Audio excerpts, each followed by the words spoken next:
바랍니다. 하나님의 말씀 보겠습니다. 사도행전 8장 1절로 4절, 13장 1절로 3절 말씀입니다. 그 중에 우리 13장 1절로 3절 말씀, 사도행전 13장 1절로 3절 말씀 함께 봉독하겠습니다.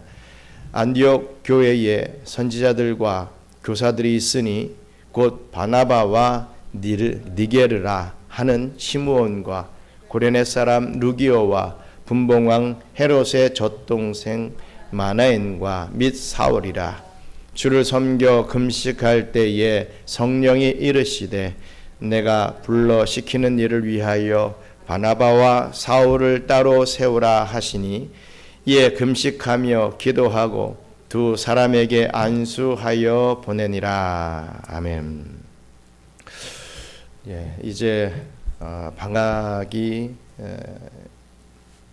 거의 끝나가고 있습니다. 다음 주에 아마 제가 온 이후로는 제일 많은 성도님들과 함께 예배드리게 될 것 같아요. 단기 선교팀이 37명이 들어옵니다.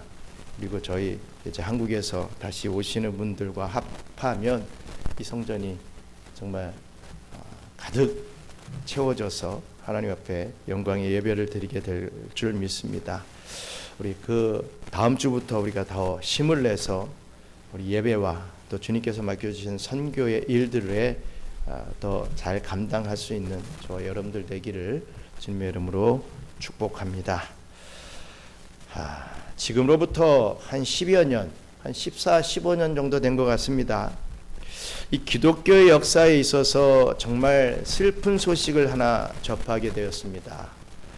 그 소식은 바로 미국의 정말 아름답고 웅장한 교회로 정평이 나 있는 이 수정교회가 천주교에 매각되었다라고 하는 그러한 소식이었습니다. 한때 긍정적인 사고를 가지고 있으면 모든 것이 다 이루어진다 라고 주장하는 설교로 큰 부흥을 이루어 정말 아름답고 웅장한 교회로 정평이 나 있는 이 미국의 수정교회가 이 천주교에 매각되었다는 것이죠.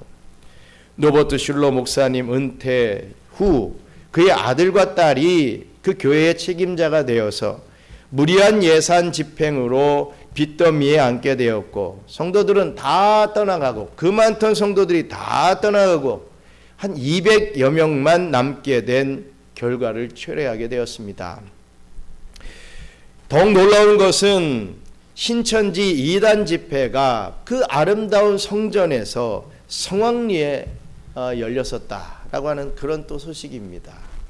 그 거룩한 교회가 천주교회와 2단 집회에 사용되는 참 안타까운 소식을 접하게 되었었습니다.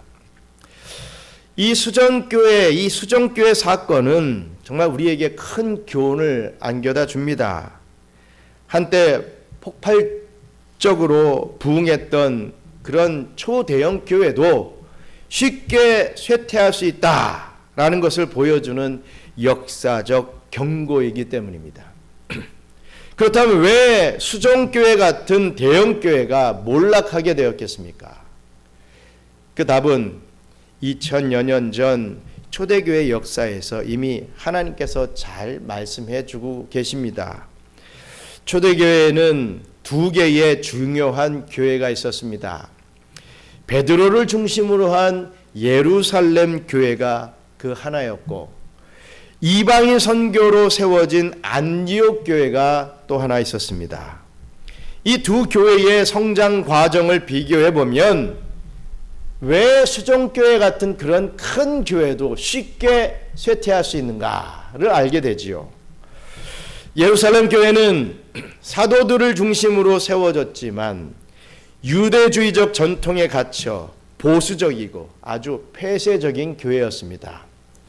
반면 안디옥 교회는 흩어진 유대인 평신도들이 헬라인들에게 적극적으로 복음을 전하며 세워졌고 이곳에서 비로소 그리스도인이다 크리스티아노스다라고 하는 이름이 생겨나게 되었던 것입니다. 하지만 가장 결정적인 차이는 교회 성장에 있었습니다. 모든 신약 교회의 모교회였던 이 예루살렘 교회는 짧은 기간에 급속히 쇠퇴한 반면 작은 안디옥 교회는 계속해서 부흥의 길을 걸었습니다. 이제 이번 주 우리는 우리 경양 단기 선교팀과의 선교 활동을 앞두고 있습니다. 내일부터 내일 주간부터 우리가 경양 선교 단기 선교팀과 함께 또 이 선교 활동을 해야 되지요.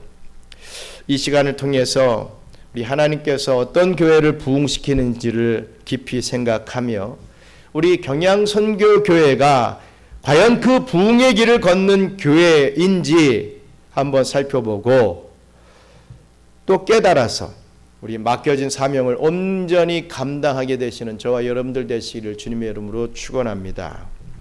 먼저 첫째로 안으로만 배불리려고 하는 교회는 쇠퇴합니다. 안으로 우리끼리 우리 교회만 이렇게 생각하며 활동하는 교회는 쇠퇴하게 돼 있다는 거지요. 우리 사도행전 8장 1절로 4절 말씀 같이 읽겠습니다. 사울은 그가 죽임 당함을 마땅히 여기더라. 그날에 예루살렘에 있는 교회에 큰 박해가 있어 사도 외에는 다 유대와 사마리아 온 땅으로 흩어지니라. 경건한 사람들이 스데반을 장사하고 위하여 크게 울더라. 사울이 교회를 잠멸할세 각 집에 들어가 남녀를 끌어다가 옥에 넘기니라.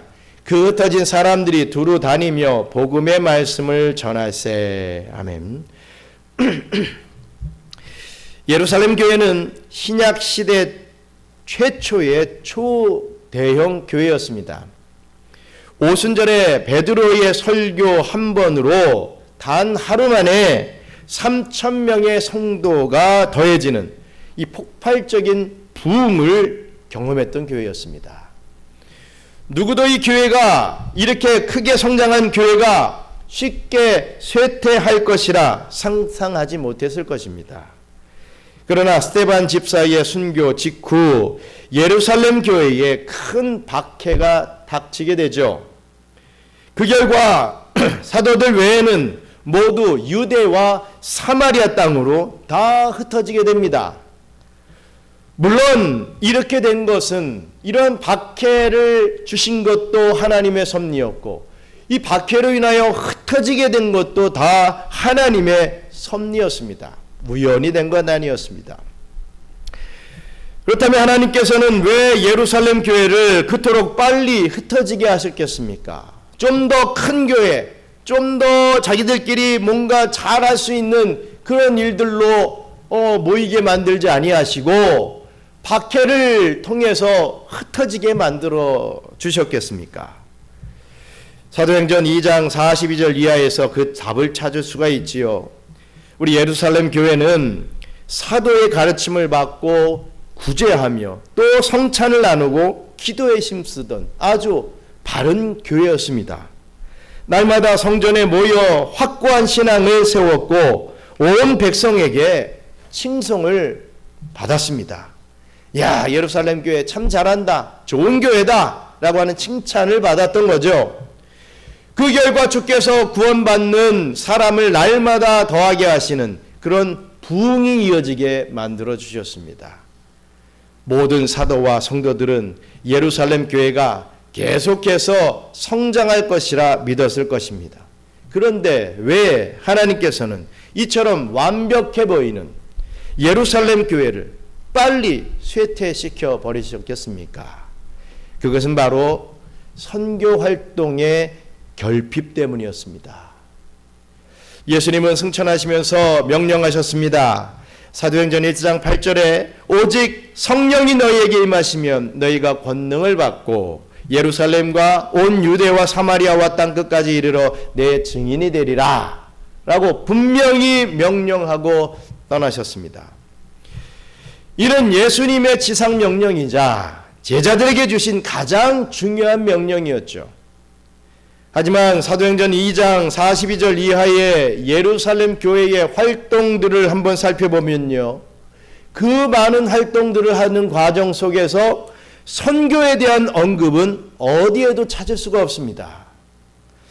대신 가장 활발했던 사업은 구제 사역이었습니다. 집이나 밭을 팔아서 사도들의 발 앞에 두고 구제에 사용했던 것이죠. 7 직사, 이 구제의 문제를 전담해야 할 7 집사를 세울 만큼 이 구제 활동은 참 많이 했습니다. 물론 이 구제라고 하는 것은 교회가 꼭 해야 할 선행 맞습니다. 해야 합니다. 하지만 예루살렘 교회는 하나님께서 가장 기뻐하시는 이 선교에는 관심조차 없었던 것이죠. 그 주된 이유는 이방인 구원에 대한 배타감 때문이었습니다. 선민의식에 찌들어 있었기 때문이었죠. 베드로조차도, 이 예루살렘 교회의 수장인 베드로조차도 보자기 환상을 보고 나서야 이방인 고넬료 같은 사람에게 복음을 전할 정도였습니다. 그전에는 우리 히브리인들끼리 우리끼리 다른 민족에는 구원이 없다, 뭐 있다라고 뭐 생각은 할지 모르겠지만 전혀 전도 활동을 하지 않는 그러한 모습이었다는 것입니다. 예루살렘 교회는 자기네들끼리만 안에서 나누는 교회였습니다. 그러나 우리 하나님께서는 예루살렘뿐만 아니라 온 유대와 사마리아와 땅끝까지 이르러 제자를 부르고 교회를 세우실 계획을 갖고 계셨죠. 예루살렘 교회는 우리끼리라고 했지만 하나님은 온 유대와 사마리아와 땅끝까지 온 세계에 복음이 증거될 그 계획을 갖고 계셨다는 것입니다. 그러니 예루살렘 교회는 더 이상 쓸모없는 교회가 될 수밖에 없었던 것입니다. 본문 4절에 그 흩어진 사람들이 두루다니면서 복음을 전했다는 이 사실이 바로 이것을 증명합니다. 하나님께서 흩어지게 만들었고 그 흩어진 사람들이 이제 각각에 흩어져서 복음을 전하더라, 이거지요. 예루살렘 교회가 선교하지 않자 하나님께서는 박해를 통해 그들을 강제로 해산시켜서 이방 지역에서 전도하게 만드셨던 것입니다. 그렇습니다. 오늘날에도 자기 교회만 잘 먹고 잘 사는 것이 부흥이고 축복이라고 믿는 교회들이 참 적지 않습니다. 더 좋은 예배당을 짓고 인테리어를 화려하게 꾸미고 친교 활동만 중요하게 여깁니다. 그러나 하나님께서 세우신 교회는 사회단체, 이 사회사업단체가 아니라 구령단체라는 것을 우리는 잊지 말아야 할 것입니다. 예수님은 제자들에게 자선사업가가 아니라 전도와 선교의 일꾼이 되라고 명령하셨습니다. 교회 안의 구제나 성도 간의 친교가 선교보다 중요하다고 생각하는 교회는 자기네들끼리 안에서 나누어 먹으며 배불리는 교회입니다. 우리 교회 뭐 예배 잘 드리는데, 기도 열심히 하는데, 헌금 많이 하는데, 구제 많이 하는데, 아무리 그걸 자랑한다 할지라도 선교보다 그것들을 중요하게 생각하는 교회는 결국에는 자기네들끼리 안에서 나누어 먹으며 배불리는 그런 교회가 된다라는 것입니다. 유명했던 예루살렘 대형교회가 바로 그 이유 때문에 급속히 쇠퇴했다는 사실을 기억하고 경각심을 가지게 되시는 저와 우리 경양의 성도님들 되시기를 간절히 바랍니다. 끝으로 밖으로 선교하는 교회는 당연히 부흥하게 되어 있습니다. 사도행전 13장 1절로 3절 말씀 같이 읽겠습니다. 안디옥 교회에 선지자들과 교사들이 있으니 곧 바나바와 니게르라 하는 시므온과 구레네 사람 루기오와 분봉왕 헤롯의 젖동생 마나엔과 및 사울이라.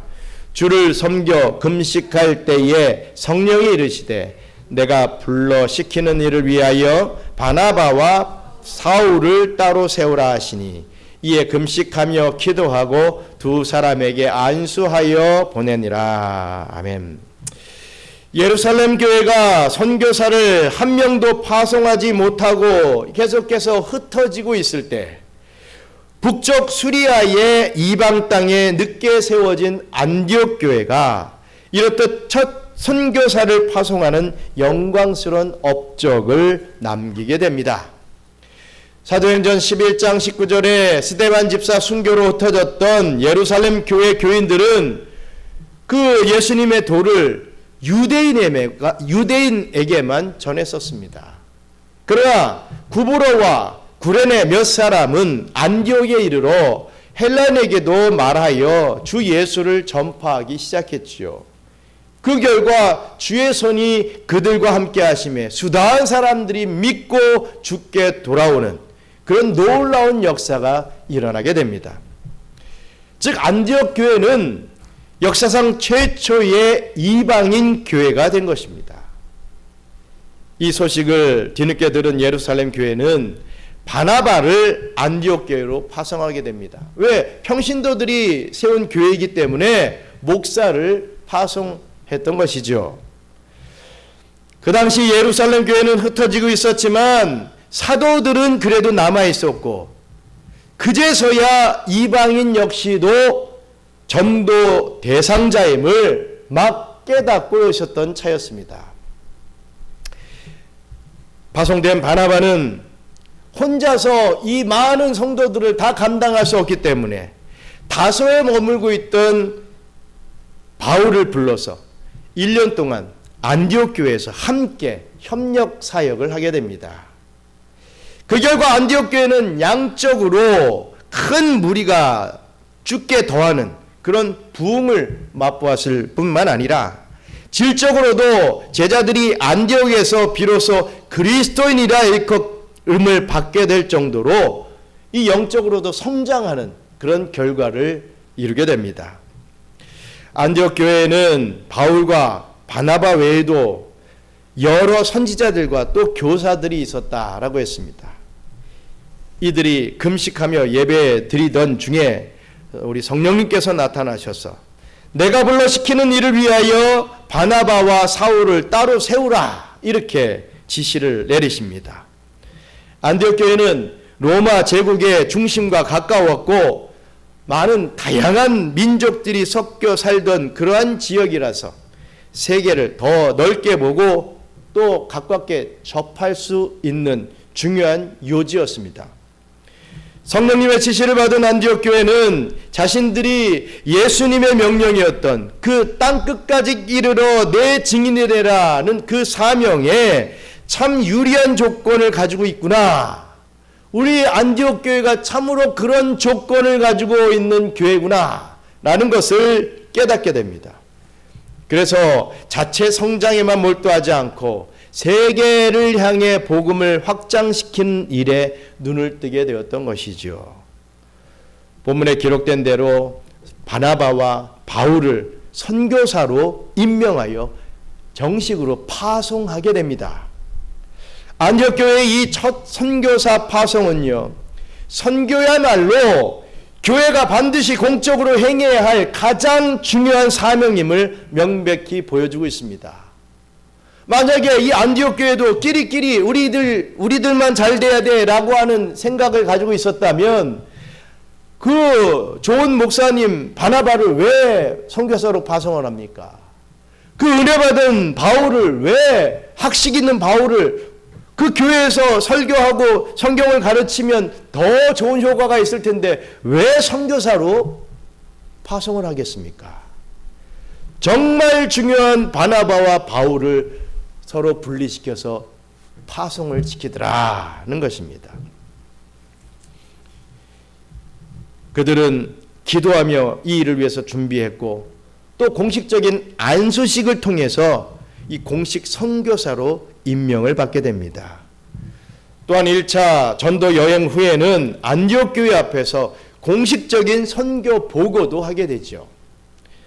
우리가 나가봤더니, 필드에 나갔더니 이러한 역사가 있었다. 이렇게 많은 교회들이 세워지게 되었다. 라고 하는 선교 보고를 하게 됩니다.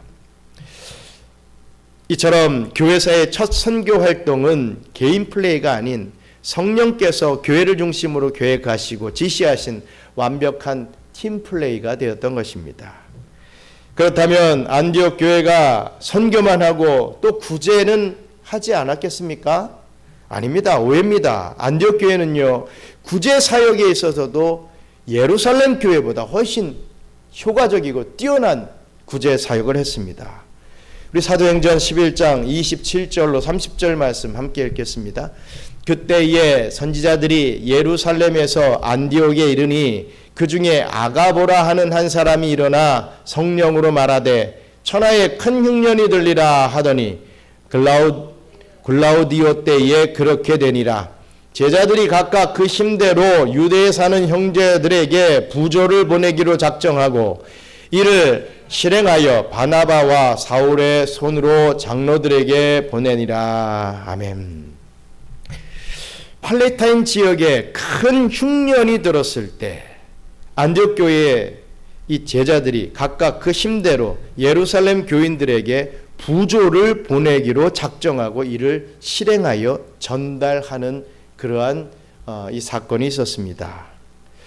예루살렘 교회의 구제는 자기 교회 안에서 나누는 데만 급급했지만 이 안디옥 교회의 구제는 밖으로 다른 교회에 보내는 것이었다라는 것이죠.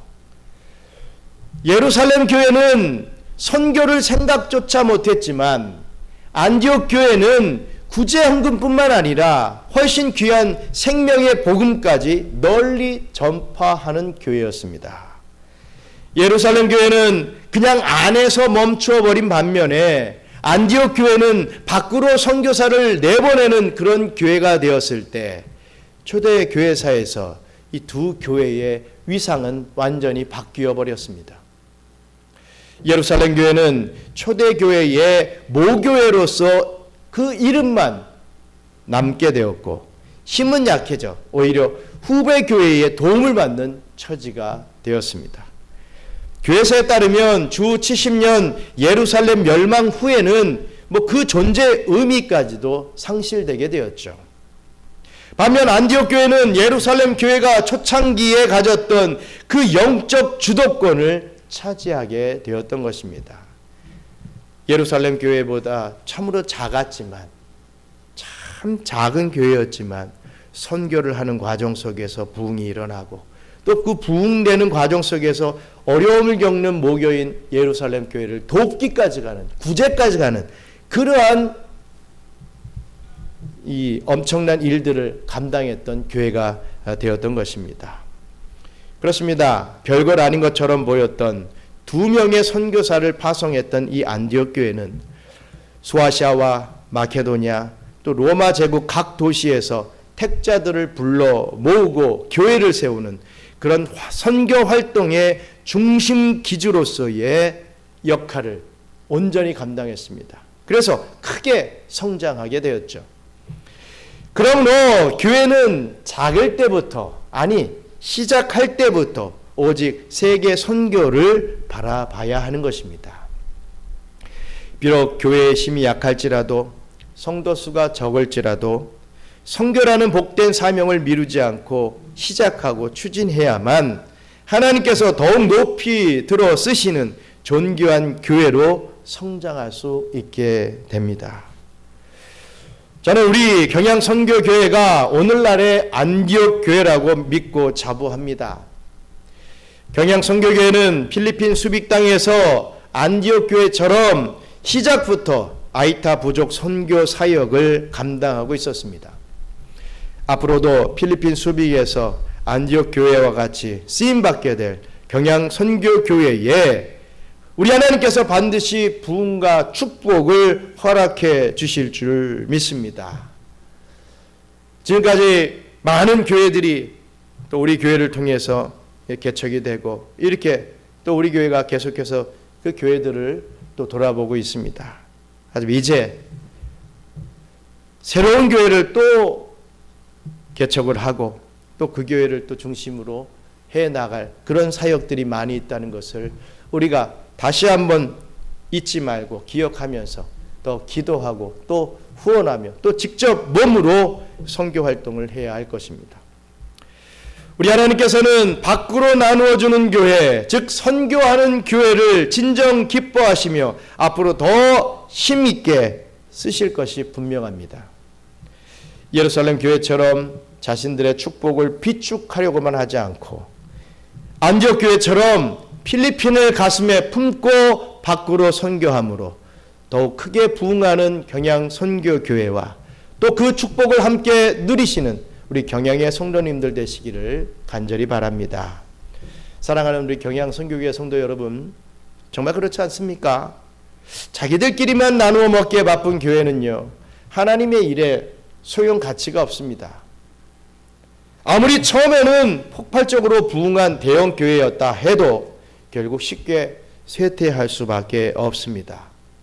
하지만 약한 교회를 돕고 선교를 위해 자신의 물질까지 줄 아는 교회는 우리 하나님께서 더 많이 쓰시기 위해 또 더 크게 부흥시켜 주실 수밖에 없는 것입니다. 이제 다음 주부터 시작되는 우리 경양의 이 경양 단기 선교팀과의 이 콜라보, 즉 협력을 통해 우리 교회가 받은 엄청난 사명을 재확인하게 될 것입니다. 실로 감격스럽고 기쁜 천국 잔치가 될 것이 분명합니다. 오늘 많은 성도님들 나오지 못하셨지만 혹시 뭐 내 몸 하나 챙기기도 힘든데 내 몸 하나 예배 나오기도 간신히 나올 수밖에 없는데 내가 선교는 무슨 뭐 이런 생각을 가지신 분들이 이 자리나 혹시 이 방송을 보시는 분들 중에 있으십니까? 그런 분들도 한번 도전해 보시기 바랍니다. 세상에서 로또가 당첨되는 것보다 더 큰 은혜와 또 축복을 받아 누리시게 될 것이라 믿습니다. 오직 선교하는 교회만이 우리 하나님께서 보시기에 진정한 의미의 교회가 될 수 있으며 진짜 크게 부흥하는 교회로 성장하도록 축복해 주신다는 사실을 꼭 기억하시기를 바랍니다. 마찬가지로 선교하는 가정이 축복받습니다. 선교하는 기업이 복을 받을 수밖에 없는 것입니다. 선교하는 가정, 선교하는 기업이 축복받는다라는 그 사실을 또한 기억하면서 우리 가정에 또 우리 기업들이 기도하고 또 선교하는데 후원을 아끼지 않는 이번 우리 단기 선교팀과 함께 선교하는 이 일에 또 기도와 후원을 아끼지 않는 그런 가정, 경양의 가정과 또 경양의 기업들이 계속해서 생겨나시기를 간절히 바랍니다.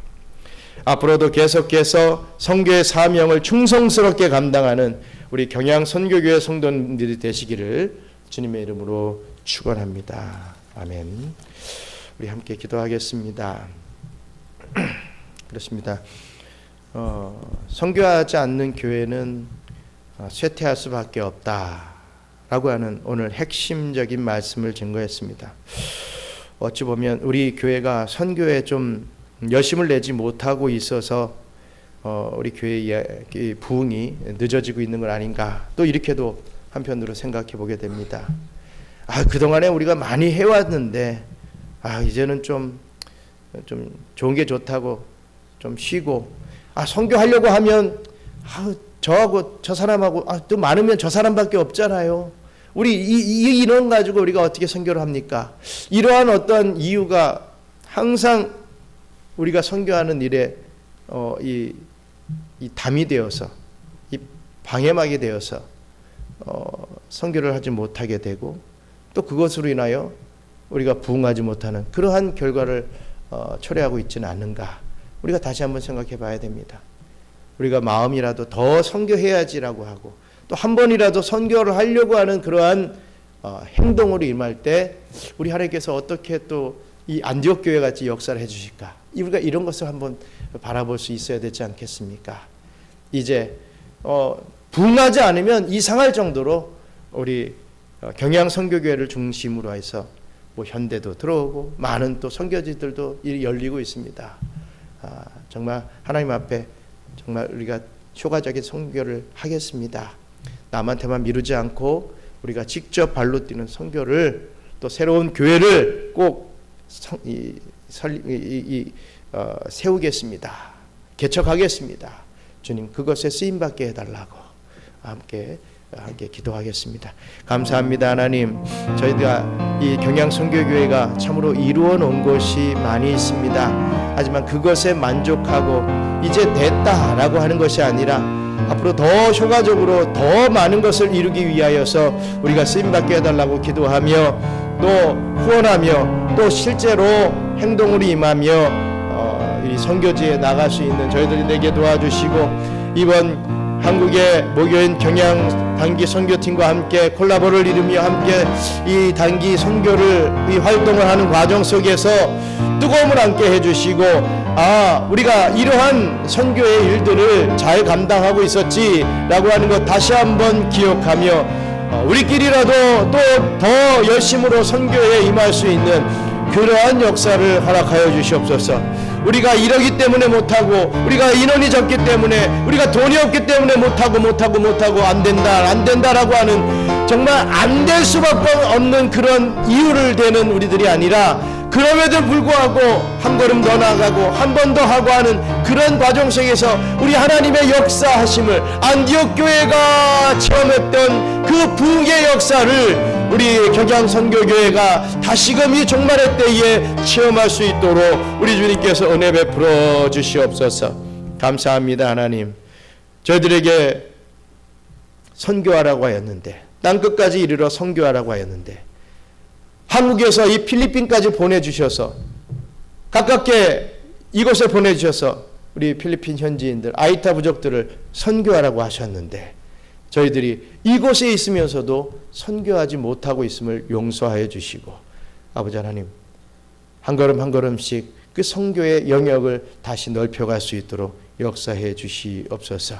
이번 경양 단기 선교팀과 함께 저희들이 선교에 임할 때 우리 하나님께서 선교의 열심을, 이 심령을 더하여 주셔서 더 뜨겁게 하여 주시고, 아버지 하나님, 어떤 친교를 나누고 어떤 교제와 또 어떤 물론 예배가 제일 중요하지만 그냥 예배만 드리는 신앙인이 되지 않고 하나님의 백성들을 불러 모으는 선교에 최선을 다하는 저희들이 될 수 있도록 축복해 주시옵소서. 우리 선교에 임하는 가정과 또 기업이 또 복을 받고 더 형통한 삶을 살 수 있게끔 또한 축복해 주시옵소서. 이제는 우리를 억만 죄악에서 구원해 주신 우리 구주 예수 그리스도의 은혜와 그 크고 위대하신 하나님의 사랑과 성령님의 교통감화 충만 위로하심이, 성령님의 명령을 쫓아 하나님의 나라 확장인 선교를 통하여 하나님께 영광 올려드리기를 소망하는 우리 경양 선교교회 성도들 머리머리 위에 이제로부터 영원토록 함께 있을지어다. 아멘.